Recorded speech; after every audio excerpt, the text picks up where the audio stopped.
Assalamualaikum warahmatullahi wabarakatuh. Welcome back to my channel bersama Ibu dan marhaban ya Ramadan. Masih seputar Ramadan.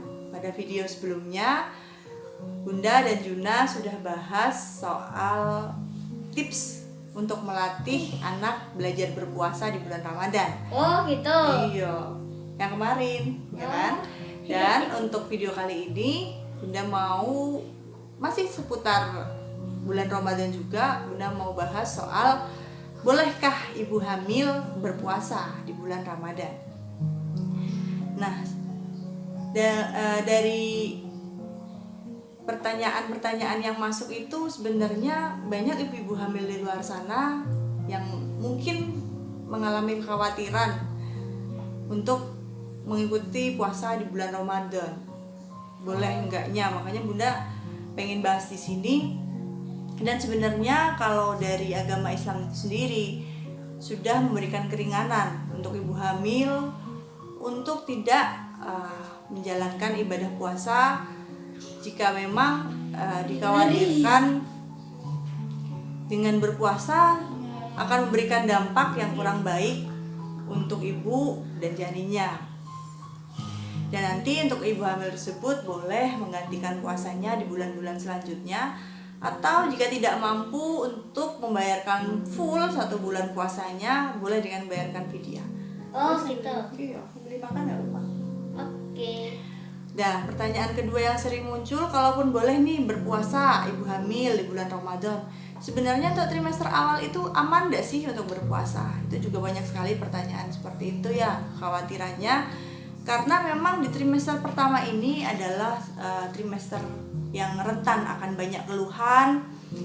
Untuk ibu hamil itu sendiri biasanya yang paling sering dialami untuk ibu hamil di trimester pertama, keluhannya itu yang mual, bahkan sampai muntah, pusing, lemes gitu.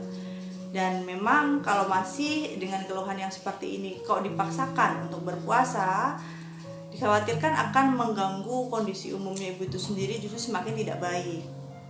Jadi penting sebelum memutuskan untuk berpuasa, boleh ibu-ibu hamil berkonsultasi dengan dokter atau dengan bidan, memeriksakan diri terlebih dahulu dengan kondisinya, tentang kondisi janin secara keseluruhan.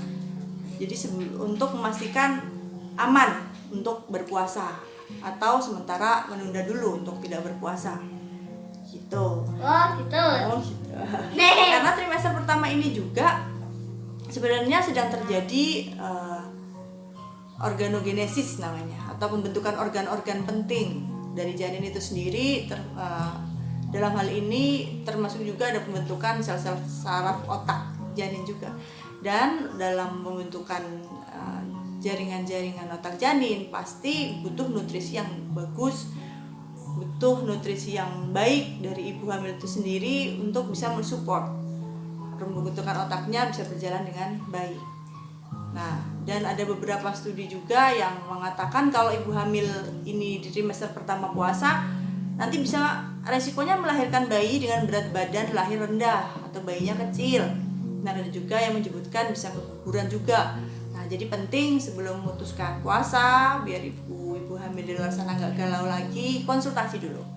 Datang ke tempat fasilitas kesehatan, periksa dulu, pantau kondisi janinnya dulu, baru memutuskan puasa atau menunda dulu. Gitu ya.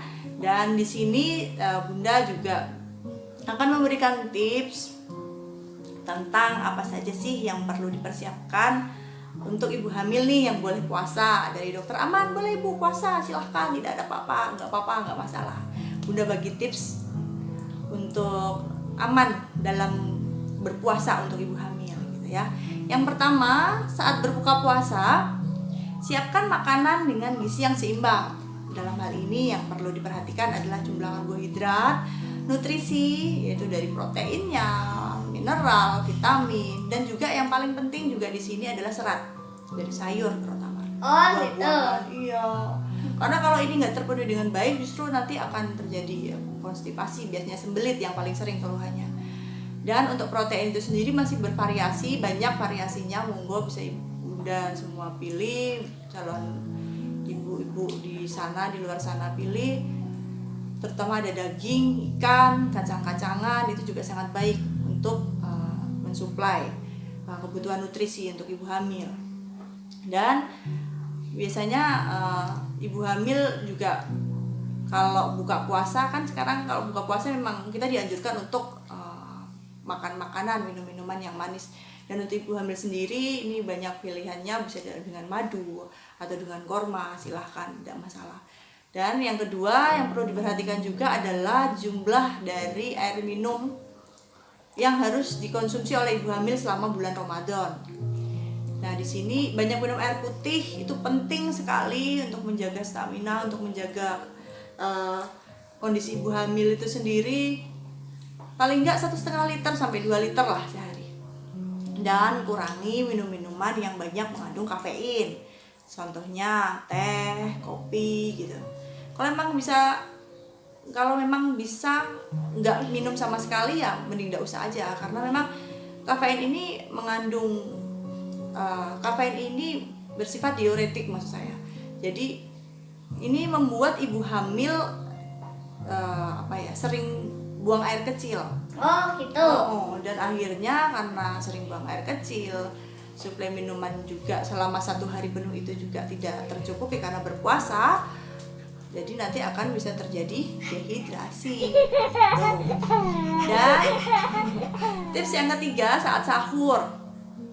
Untuk sahur persiapkanlah makanan yang dengan karbohidrat kompleks atau dengan makanan yang kaya akan energi. Karbonya diperhatikan dengan nasi, gandum, misalnya beras merah gitu ya. Karena di sini dengan kita memperhatikan jumlah makanan yang kaya akan energi, diharapkan saat ibu hamil ini berpuasa, 1 hari menjalankan ibadah puasa, kondisinya tetap fit, nggak lemes gitu, tetap sehat gitu ya. Dan biasanya yang perlu diperhatikan juga, untuk sahur sih disunahkan dari Rasulullah juga. Ini ada minuman juga kesukaan Rasulullah ya, namanya nabis kurma atau infus water, tapi terbuatnya dari buah kurma.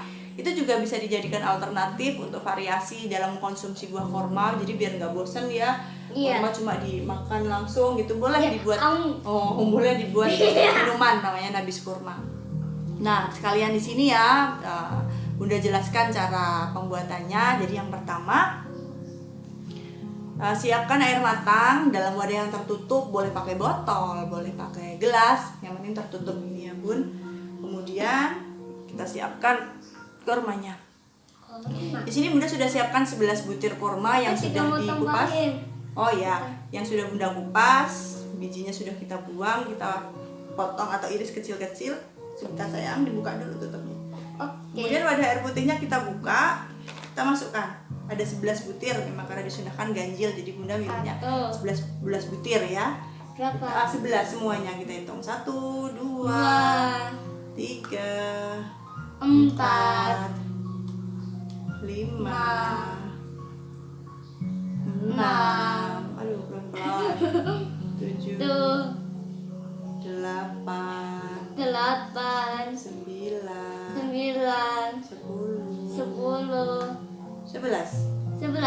11 butir kurma yang sudah tidak ada bijinya, sudah dikupas, sudah masuk ke dalam wadah yang tertutup. Kemudian kita tutup rapat ya, pastikan tidak ada udara yang masuk. Kemudian kita masukkan ke dalam lemari pendingin atau lemari es selama kurang lebih 8-12 jam. Ngeri. Dan nabis kurma ini sendiri alangkah lebih baiknya kalau kita siapkannya malam setelah kita sholat tarawih gitu ya, sebelum kita istirahat kita buat, dan nanti saat sahur kita bisa nikmati sudah dalam kondisi dingin. Dan untuk nabis kurma ini sendiri baiknya memang disarankan dikonsumsi maksimal 12 jam dari pembuatan gitu ya. Oh gitu. Praktis Gratis. dan bisa bentuk variasi kalau memang bosan untuk mengkonsumsi Ngeri. secara langsung gitu ya. Dan untuk tips yang keempat ya, kurangi aktivitas berat untuk ibu hamil. Kalau yang di ibu rumah tangga ya bisa dikurangi aktivitas di siang harinya. Untuk ibu bekerja juga mulai pilah-pilah lah apa yang kira-kira berat gitu untuk dilakukan saat puasa, apalagi dengan kondisi hamil, mulai dipilah-pilah, mulai dikurangi gitu. Jadi nanti selama puasanya lebih nyaman, lebih merasa dirinya lebih sehat gitu, lebih fit gitu. Dan untuk tips yang kelima, istirahat cukup baik di siang hari ataupun di malam hari. Kalau memang boleh istirahat di siang hari, istirahat tidur. Kalau memang nggak bisa, nggak masalah, tapi untuk istirahat malamnya diperhatikan juga untuk jumlah jam tidurnya. Karena memang namanya bulan Ramadan harus puasa, harus sahur ya, jadi harus bangun dini hari jam pagi gitu, pagi hari secara rutin. Jadi untuk jam tidurnya juga mulai diperhatikan, mulai tidurnya mulai jam berapa gitu biar tetap kondisinya fit. Dan untuk yang terakhir, jika sudah menjalankan tips-tips tersebut, sudah berpuasa, kemudian kok tiba-tiba ada keluhan ibu hamil itu, kok tiba-tiba saya siang-siang mual sampai saya harus muntah, kemudian saya pusing, lemas, kalau lebih baiknya tidak usah dilanjutkan puasanya, boleh dibatalkan puasanya. Cukupi kebutuhan untuk nutrisinya, istirahatnya, dan kalau memang perlu dan dirasa badannya sudah enak, sudah fit, boleh kontrol ke dokter. Cerita ke dokter kondisinya yang saat ini dialami, kemarin puasa seperti ini dok, dan kira-kira untuk kedepannya aman nggak nih, mau lanjut puasa atau enggak gitu. Jadi jangan memaksakan diri yang jelas ya. Udah video tentang ibu hamil boleh puasa atau enggak gitu, dan tipsnya sudah Bunda berikan di video kali ini. Sudah? Juna mau ada tambahan enggak? Enggak. Sudah selesai? Udah. Jangan lupa Subscribe, like, dan komen. Oh ya bun, masih ada satu lagi. Jangan lupa pipis dulu sebelum pupuk biar nggak lupa. Bunda hafal sekarang sama pesannya Juna ya. Terima kasih untuk teman-teman semua yang sudah menyaksikan video kami. Mudah-mudahan video kami bermanfaat dan tetap sehat untuk semua yang sedang menjalankan ibadah puasa. Tetap semangat untuk ibu hamil yang sedang menjalankan ibadah puasa. Yakin ibu sehat, janin sehat. Insya Allah Allah akan bantu, karena ini adalah ibadah. Kita juga harus tetap berusaha memberikan nutrisi yang terbaik. Kita harus harus memperhatikan kondisi janin juga gitu.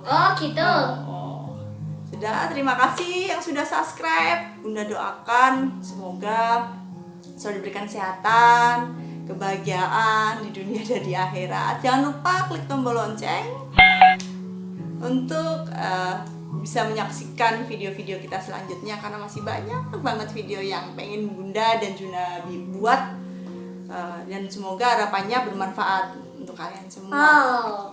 Wassalamualaikum warahmatullahi wabarakatuh. Sampai jumpa di video selanjutnya. Bye.